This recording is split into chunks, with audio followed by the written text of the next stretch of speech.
your sort of briefing sheets. I don't know whether you're familiar with this Archigram project, are you? The Invisible University, no? Which started off, can you hear me? Before most of you were born, probably in about 1974, as a kind of, more of a kind of poetic idea, a kind of absurd dream of being in a bucolic landscape like this with mobile phones and things like that. And so you could, in McLuhan's sense, you could have everything anywhere. And so in a way, we're one of the first. Well, the second gathering, I guess the first gathering was on in June, when we produced that newspaper as a prospectus. So that prospectus is quite up to date. And this is probably the second gathering of the university. You're now a member of the Invisible University. And your job today is to redesign, to bring this park up to date. Now, we want you to be very extreme. We don't want you to worry about whether, if you decide you're just going to grass it over and have cows here or raise chickens or whatever, that's entirely up to you. But what we want you to try to do is to inform the park with some of the ideas that were engaged with Archigram's work, right? Which are mainly to do with time, probably. Time in the sense of how things are used, that when we're gone, we'll have had our class here, then we go away. But actually it's very badly serviced, this deck. It's a long way for coffee.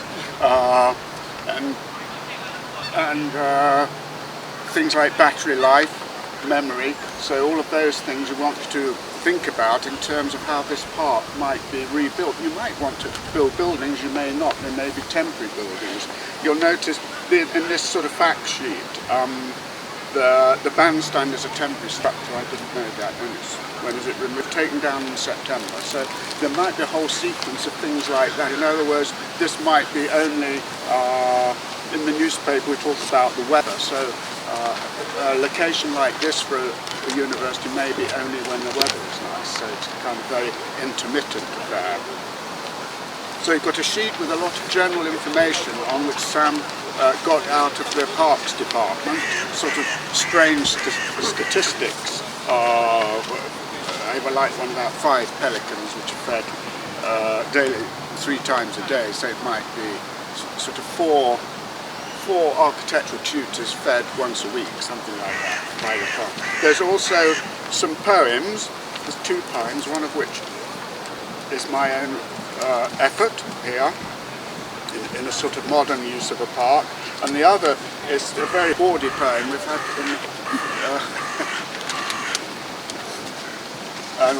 I've sort of exercised various lines out of modesty. We didn't want to. So you can see originally St James's Park was really a lot to do with very bawdy kind of life, sex and drunkenness and whoring about. Okay? On the other side of that, there's what is really your brief. So I'll get back to that in a minute. These are extracts from various bits of Archigram, which you may or not be familiar with, to establish a sort of, some of it's sort of bravado, you know, anything is possible, it's all the same, things like that. So some of your, if you can do it today, you've got a very short amount of time, some of it can be kind of quite in your face. So I'd rather you annoy people and shock people than sort of just worry about, oh well, there's this, that or the other, you know. There'll be a variety of other people dropping in on us throughout the day. There are 2 more of the Archigram group. Mike Webb is somewhere. He left my apartment in Regent's Park, near Regent's Park, an hour ago to walk here. So he should be here. He'll arrive and you'll know who he is when he comes. Peter Cook, the 4th member from Archigram, will be here about midday. He just got back from somewhere or other. There are other people who'll be dropping in. There are 2 people who are associated with the Westminster Research Project. One is Bill Mencken, who lives in New York. He's the editor of a thing called the Architect's Newspaper, which is like building design, if you know that. It's a not a weekly, I think fortnightly broadsheet. Bill is one of the guiding committee for the research project, and another down from the same thing, Barry Curtis. Both Barry Curtis and Bill are basically historians, but trained in architecture and design fields. And the thing about all these people, you're here to extract stuff from them. They're not here to tell you what to do. You've got to, drag out of them stuff. Then there are various people who have appeared from our past, as you might say. Some names you might know, a guy, an architect called Will Alsop, who appears in various places quite regularly. He was a student of ours 20 or 30 years ago, as were the others actually. Will is a practicing architect in London and has built things all over Europe. Tends to go broke rather regularly, but so that's another story altogether. Nice guy, Mark Fisher, will be along shortly. Mark, you may not know his name, but if you've ever been to a Rolling Stones concert or to any of the big concerts, Mark usually is the guy who's designed the staging and that sort of thing. He is very familiar with receiving a brief like today's, of getting a park like this and turning it into a venue for 100,000 people. And then, the next day the grass is growing again, sort of thing. That's Mark's speciality. Mike Davis, who's one of the partners at Richard Rogers' office. Mike was a student of ours many years ago. He's the guy who was responsible for the Millennium Dome. You can recognise him, he always wears red. So if you see a guy dressed entirely in red, it's Mike Davis. And another of the Richard Rogers crowd, a good friend of mine, Chris Dawson. He runs Rogers' office in Madrid, just came back to London last night. He'll be along as soon as he wakes up. He's responsible for the airport. Sorry? He's responsible for the airport. He's responsible for the airport, yes. He does Terminal 5 at Heathrow. But now he's today, yes, he's here today. Yeah. Hopefully people will be sort of popping in today and to give you a kick. Yeah, but they're all. I mean, what the thing to remember, they're all old friends of ours. So they're all old friends of yours as well. So don't be, respectful or anything like that. Treat them like you treat an old friend. We're all eccentric. Keep that in mind as well. Totally mad. I'm not at all. I'm very bourgeois. Looking ahead as to the crit, which will be very informal. It's not going to be sort of heavy duty. Hopefully it will be interesting.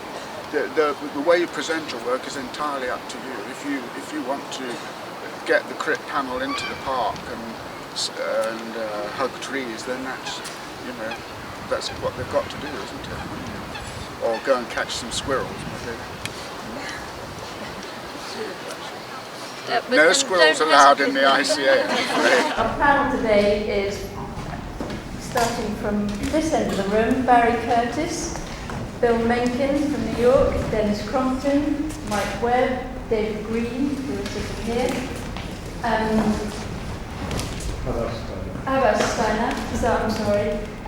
Peter Cook and Will Alsop, and some members of Westminster University, Mary Fraser and Kester Rattenbury back here, and a guest from Berlin, Marcus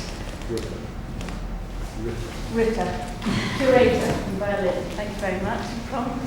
I think probably the panel of critics more or less outnumbers the students, possibly. So I think this is going to be a conversation rather than maybe a crit. But well, that's what I'm hoping to be, more of a conversation. Hopefully the work, I hope, will set off some sort of a conversation with the esteemed panel on the front desk here. This is a map of St James's Park at 1 to 200, the scale you're all architecture familiar with. This is the new Eurobus at the same scale, and this is a Eurostar at the same scale. And so they were particularly asked to consider what the late Cedric Price was very interested in: time, memory and battery life in the context of what a university might be now. They were also asked to be as extreme as they possibly can. Whether they have been or not, I don't know, we shall find out.